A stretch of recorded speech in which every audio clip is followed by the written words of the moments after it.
एकदम चेंज है सबका। और हमारे गाना से ही डांस करके वायरल हुए हैं, पंप मारो है। मैं जितना भी गाना पे डांस पंप हो गया, पर्पल हो गया, पतई पे पाठारा, भोरिया चाकर पहल के कूदी अहिरान बहुआ। लगातार आप लोग 60 मिलियन, 100 मिलियन, 80 मिलियन, 150 मिलियन एगो मधी गाना को दे रहे हैं आप लोग, अब मात्र 1 से 2 महीना में।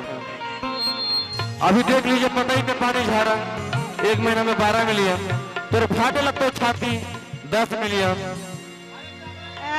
लगातार पर गाना कौन कौन सुना है? जब बजो 12 तो पतई पर पानी झारा, बहुत प्यारा सॉन्ग है। और मैं जितने भी गाने पे डांस करती हूँ सारा गाना को आप लोग बहुत प्यारा आशीर्वाद देते हो, इसीलिए दिल खुश हो जाता है। अब ज्यादा कुछ बोलेंगे नहीं, अब आते हैं खेल धकेल में। अच्छा लगेगा तो हालांकि कीजिएगा, तारे मारे। हेलो हेलो 1 मिनट, अभी एक ट्रेंडिंग आया है, जस्ट लुकिंग लाइक अ वाव। कैसा लग रहा है आप लोगों को? जस्ट लुकिंग लाइक अ वाव। चलिए आप रोशन जी गाएंगे और आप सुनिएगा। भेजिए भैया, आओ बहने आओ। इसके साथ ही मैंने बहुत बार किया है, बच्ची के साथ। बहुत नन्ही है, बहुत प्यारी है। ये तो एकदम जड़वे दूर कर दिया होगा आप। बैठ जा, बैठ जा। तोरा न्योता दबे गया है? यही लगन में देखिए भैया, नया नया शादी हुआ है बबुआ के। तोर नाम आज क्या हुआ? तुलसी? आप? नेहा। पूजा। पूजा। हमार नाम चंपा। तो एक शादी हुआ भैया, इस बच्ची से आके अपना दुख सुना रही है।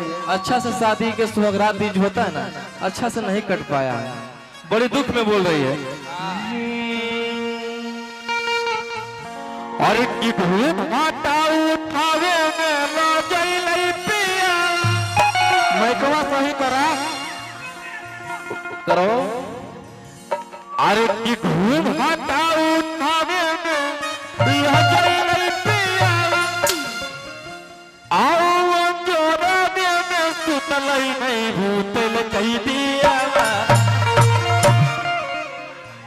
कि 12 जब बजलै तऊ क्या? कि 12 जब बजलै तऊ जंप मारो है।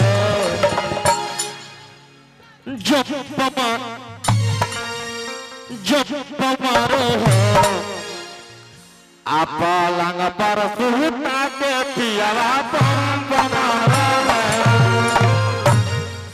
कि धूप माता उठावे में लो जइलै पिया। कि धूप माता उठावे में लो जइलै पिया। औ जोरा में सुतलै नहीं भूतल कही। यही रहना है अभी। जोरा में सुतलै नहीं भूतल कही।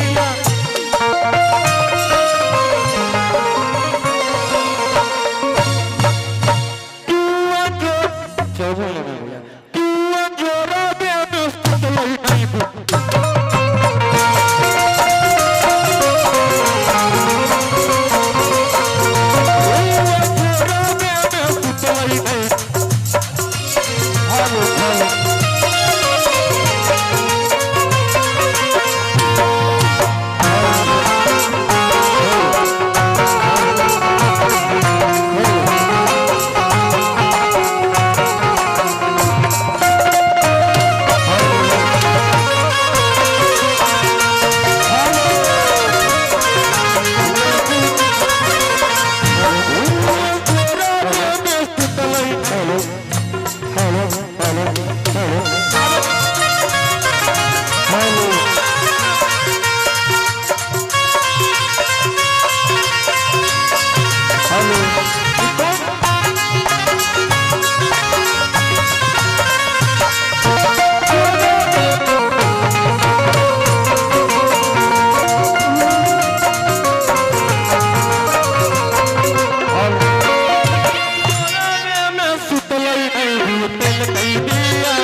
पलंग पर सूता के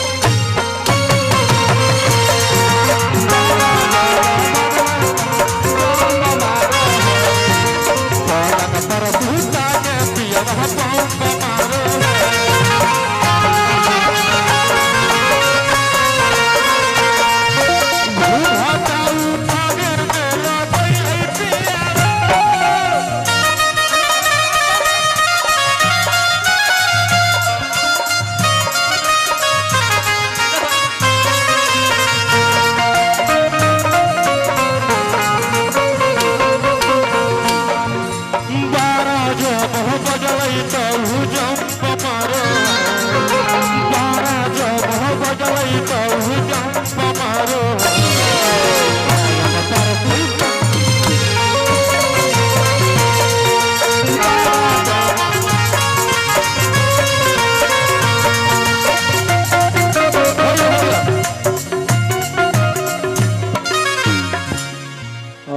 थोड़ा सा रिकॉर्डिंग भी होगा लेकिन थोड़ा सा तुम इधर आओ बाबू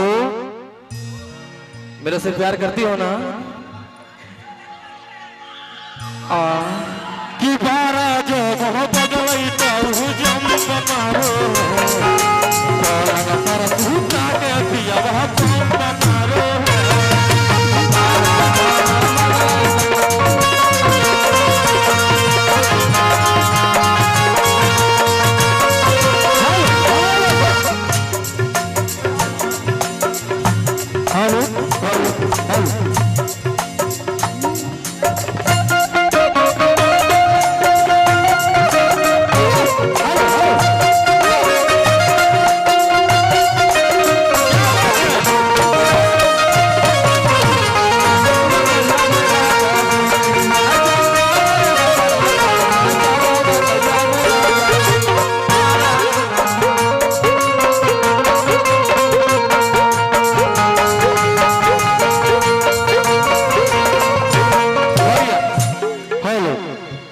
भैया ऐसे नहीं गा पाएंगे रिकॉर्डिंग करवा दे